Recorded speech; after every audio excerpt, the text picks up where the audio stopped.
Hey guys. Okay, so today we're going to talk about the CCB or Commercial Character Building Overlay. Now, this overlay essentially covers the pre-1947, what I like to refer to as cutesy corner stores. So those non-residential uses that are kind of scattered out there amongst our residential areas. Now, when it comes to this overlay, it has three key purposes. First and foremost is designed to protect the ongoing operation and use of those non-residential uses. Because generally speaking, non-residential and residential, they don't tend to go too well together. So yeah, council wants to make sure that those historic uses can continue to operate lawfully without getting pushed out to the fringes. Number two, the purpose of this overlay is essentially to ensure that any new extensions are sympathetic from a traditional character perspective. So they want to make sure we're not seeing these modern big black boxes on the sides or the rear of these commercial character buildings, that any new work is kind of smaller in scale and it doesn't compete for attention in the streetscape. And then last but not least, the final key purpose here is to make sure that any additions or expansions or changes to these CCBs do not unreasonably impact on the amenity of the surrounding properties, the residential amenity. So with all of that said, probably the five key proposals that people, or ideas that people tend to throw to me, first and foremost, people want to bulldoze these things. 99.999999, like never ever seen it happen. Chance that you will get approval to demolish these things. I can't say 100%, because the reality is I'm sure there's one out there that is just hanging on for dear life and has no possible chance of being restored or repaired. In that situation, okay, maybe there'd be a chance to demolish it. But like I said, I personally have never seen a demolition of a CCB get up.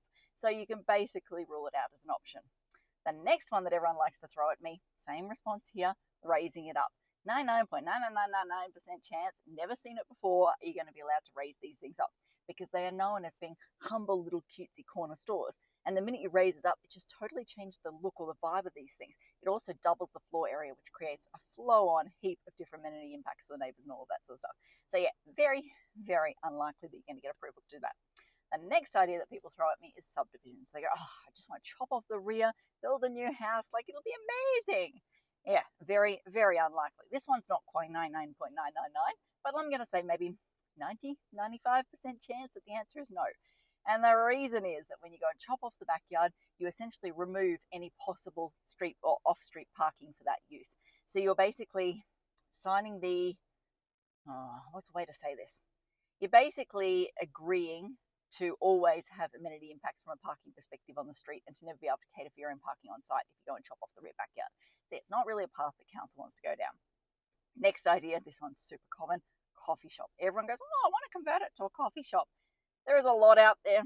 There's a lot that are operating unlawfully, unknowingly. People just assume, oh yeah, you can move a coffee shop in there. Unless there is a historical approval that's carried forward to today, which is very unlikely, you need to get approval, and they are very hard to get coffee shop approvals. Like any other commercial type use pretty much can come and go, change from an office to a healthcare, all of that sort of stuff, no issues. But the minute you put a food and drink outlet in there, it triggers a DA. The reason it triggers a DA and council's input is because coffee shops in particular have a real high turnover, high patronage. So you've got a lot of cars coming and going, a lot of doors closing, a lot of car engines starting, stopping, a lot of parking in the street, like a lot of potential impacts to the neighbours, which if we go back to what I was saying earlier, one of the main reasons or purposes for this overlay is to manage the adverse impacts, additional impacts to the neighbours. So yeah, if you're going and doing that coffee shop, you're potentially going to create a lot of issues there. So not to say it can't be done, but that is a very hard hurdle to overcome. And then I think we've done 4, haven't we? So we've done the demolition, the raise, the subdivision, the coffee shop. Last one is the big extension out the back, and this is the most common one. This one has a higher chance of success, but it ain't no high chance of success. And the reason is when you go and expand the floor area, so typically they like to keep the total non-residential use to a maximum of 250 square meters.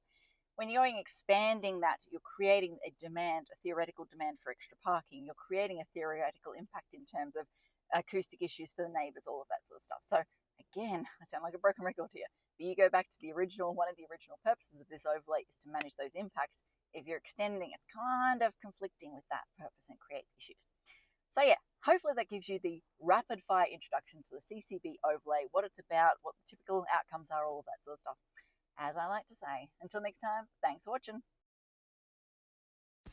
For all you red tape lovers out there, I have one thing to say. Well, no, actually, I've got 3.